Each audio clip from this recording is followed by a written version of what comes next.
A mai előadásunk témája a vízszennyezés lesz. Sziasztok! Zsolnai Bianca vagyok, környezetvédelmi koordinátor, természetbarát és a minimalizmus irányzat egyik híve. A mai előadásunk a vízszennyezésről fog szólni. Ez már a 7. előadásunk ebben az évben, és őszintén mondom, hogy ezt vártam eddig a legjobban. Általánosan beszélni fogunk a vízről, illetve arról, hogy hogyan is szennyeződnek, valamint a víz védelméről is.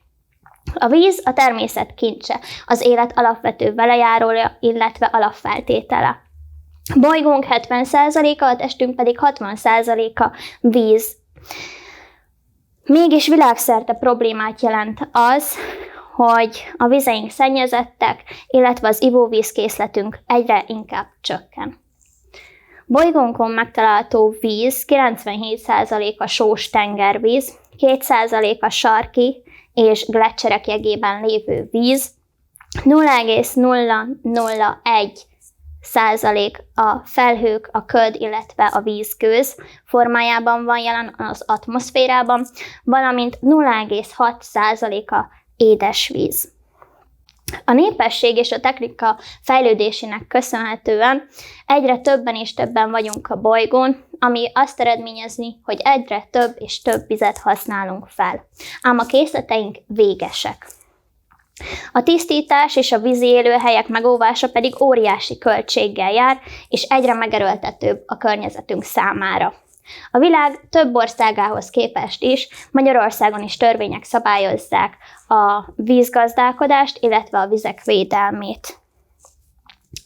Első körben 3 csoportra van osztva a vizek szennyeződése, és ebből a betegséget és egyéb károsodást előidéző anyagokból a növényvédőszereket szeretném kiemelni.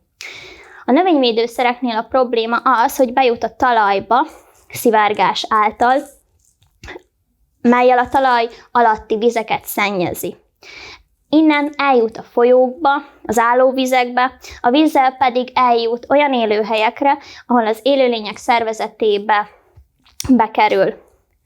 Ráadásul ilyenkor fennáll az algásodás veszélye is, ami a halakra akár nézve is káros.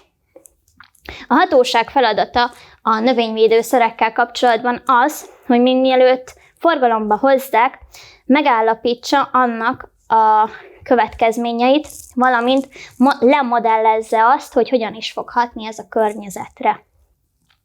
Illetve hogyan fog belejutni a vízbe, valamint tóba, esetleg folyóba, és ezeket kell megakadályoznia. A kockázat csökkentését úgy tudja, hogy biztonsági távolságot alkalmaz, amely akár 5, illetve 50 méter távolság is lehet a felszíni vizektől. A kémiai védekezéshez mindenkit kérek, hogy ehhez nyúljunk a legutolsó sorban. Ez legyen a legvégső döntésünk, hogyha a mezőgazdaságról beszélünk. Mindig mérlegeljük, hogy a növényvédőszerek alkalmazásának szükségességét, és hogy a vele járó kockázatot az emberi egészségre és a környezet állapotára is. A mikroműanyagok az oldott oxigén mennyiségét csökkentő szennyeződéshez tartozik abba a csoportba. Ez az, amit megeszünk, megiszunk és belélegzünk. A Tiszával kapcsolatban a mikroműanyagok olyan kapcsolatba kerültek, hogy már a víz felszínén is sok műanyagot észlelni, de még több az, ami szabad szemmel nem látható. Ezek a mikroműanyagok. A természetes vizek szennyezettsége közvetve az ember konyhájáig is elérhet, mert a halak szervezetében felhalmozódnak ezek a káros anyagok.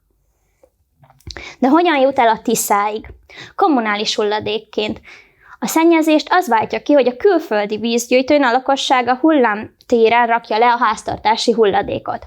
Az ott szabálytalanul halmozódó hulladékot a kialakuló árvizek magukkal hozzák, magukkal ragadják és hazánkba szállítják. Illetve a mosással is szennyezzük magát a Tiszát. Ugyanis a műszálas ruhák mosásával bekerül a vízbe apró mikrószálak, és ezek a csatornával belekerülnek a Tiszába. De a jelenlegi technológia mellett 20%-nyi szennyezést még így is magával visz a mosás. A vízügy 2021-ben több mint 2100 köbméter vegyes hulladéktól tisztította meg a Tiszánkat, ebből a kommunális hulladék mennyisége kismértékben meghaladta a 400 köbmétert.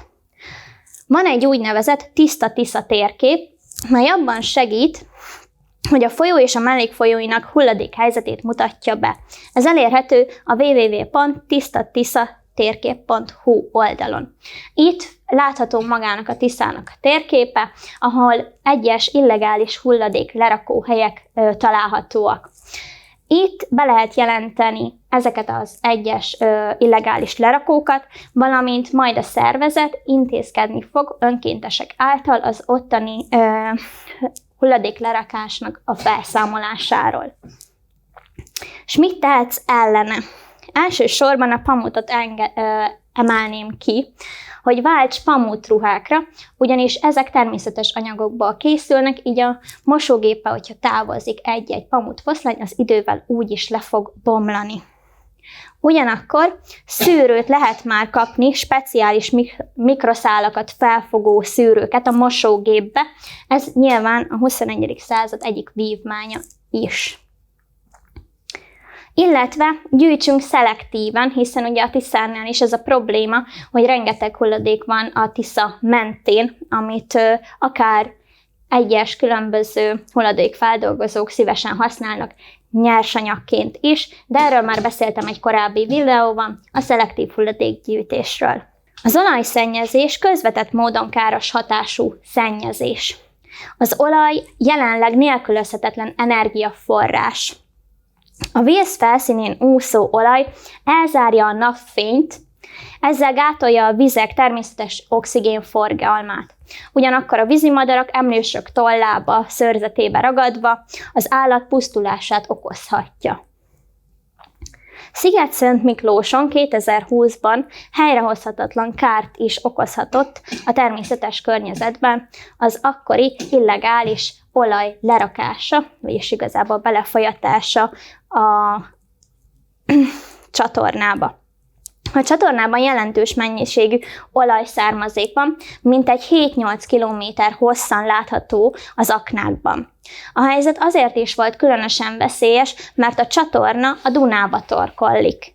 Az olajszennyezésnek a felszámolása történhet különböző módon is. Vannak olajgátak, amik a víz színén lebegő hálók, olyan területhatároló elemek, amelyek képesek kordában tartani az olajat. Ugyanis az olaj, amint bekerül a vízbe, ez még néhány milliméter hosszan a víz felszínén terül el, és ahogy egyre telik az idő, egyre nagyobb területet foglal el.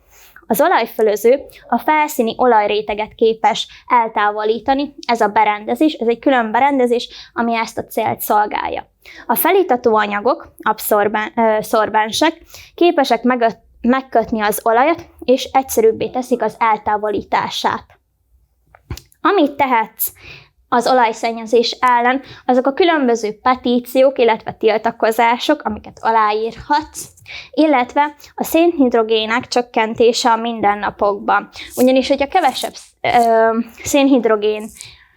szénhidrogént használunk el a mindennapjaink során, akkor az kevesebb kőolaj feldolgozást jelent. Ilyen például akár a biciklizés, vagy egy-egy napelemnek a beszereltetése is.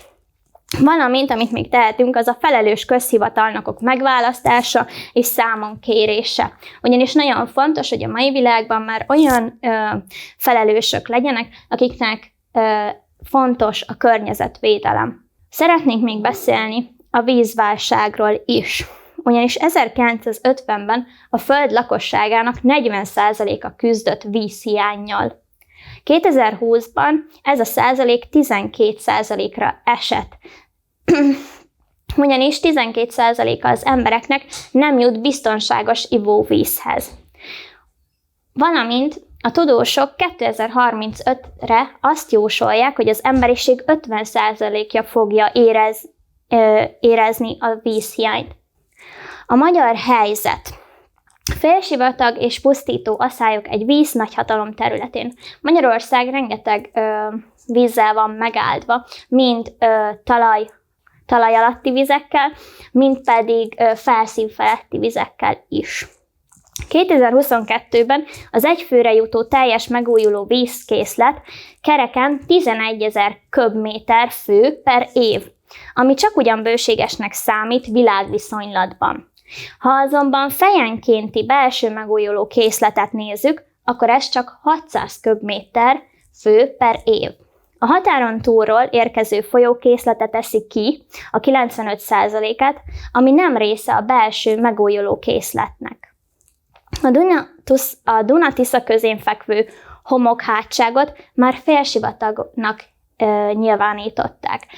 A háttérben látható, hogy hogyan is néz ki jelenleg a homokhátság. A mezőgazdaságunk javarészt ez az, ami elviszi az éves vízfelhasználásunkat. 2021-ben hektáronként átlagosan 1393 köbméter vizet használtak a gazdálkodók, ez 23%-kal több, mint amit 2020-ban használtak fel. A mérsékelés, hogy mit is tehetünk azért, hogy megőrizzük a vizeinket, illetve sokkal kevesebbet használjunk fel belőle. Gyűjtsük az esővizet. Ezek nyilvánvalóan öntözésre lesznek jók, akár a virágok, akár a veteményesek öntözésére. Csak telepakolt mosógépet, illetve mosogatógépet indítsunk el, hiszen ezek is rengeteg vizet használnak, bár kiszámolva egy mosogatógép kevesebb vizet használ, mint hogyha te kézzel elmosogatnád a háztartási szennyesedet. A harmadik tippem az, hogy víztakarékos gépeket vásároljunk. Nyilván az előző állításom is csak akkor igaz, hogyha víztakarítós mosogatógéppel mosogatod el az edényeidet. A negyedik tipp, hogy zuhanyozz többet, fürödj kevesebbet. Hiszen zuhanyzás közben állíthatunk akár időzítőt, egy-egy zenei lejátszást, és ez alatt a 3-5 perc alatt igazából lényegesen lerövidül a fürdési szokásunk, valamint kevesebb vizet fogunk elhasználni ez idő alatt. Illetve az 5. pont, hogy javíts meg minél hamarabb az elromlott csapokat, illetve a WC tartályokat is, ugyanis egy-egy ilyen elromlott csap akár 17 liter vizet is el tud fogyasztani naponta. A 6. pontom az egyél kevesebb húst, és ne dobd ki az ételt. Ebben mélyebben most ebben a pillanatban nem mennék bele, erre majd külön készülni fog egy videó, ami a vegánságról és a veganizmusról fog szólni. A 7. pedig, hogy fogd vissza a felesleges textil és gyógyszerfogyasztásodat. De miért? Ugyanis a textil az egyik legnagyobb iparág, amely a legtöbb vizet használja fel. A fast fashion 2700 liter víz kell egyetlen egy póló előállításához. Ebből egy ember 2,5 évig jutna ivóvízhez. A textilgyártás a termékek festéséből és elkészítéséből adódóan a globális vízszennyezés mintegy 20%-áért felelős. Tehát nem csak, hogy rengeteg vizet használ fel, amit ivóvízre is használhatnánk, hanem lényegében még a vizeinket is szennyezi maga a textilipar. Hogy ezzel kapcsolatban mit tehetsz, az nem más, mint hogy vásárolj turkálóból. Hiszen ott is már azok a ruhák vannak, amik már forgalomba hozták, már legyártották, valaki számára már megunt, ugyanakkor még jó állapotú, ezért te is nyugodtan elhordhatod. Mondtam azt, hogy vigyázz rá, válasz tartós darabokat, és vigyázz rájuk. Mosd azon a hőmérsékleten, ami elő van írva, illetve természetesen minél tovább bírja, hogyha odafigyelsz annak a mosására, valamint arra, hogy ne érje szennyeződés. Illetve a minimalizmus jegyében próbáld megtalálni azt a mennyiséget, amire ténylegesen szükséged van. Vagy legalábbis az interneten rengeteg kapszula gardróbot találhatsz, hogy miből is álljon egy-egy adott évszaknak megfelelő ruhatárad, így biztosan nem fogsz belefutni fölösleges ruhadarabokban se. Köszönöm szépen a figyelmet!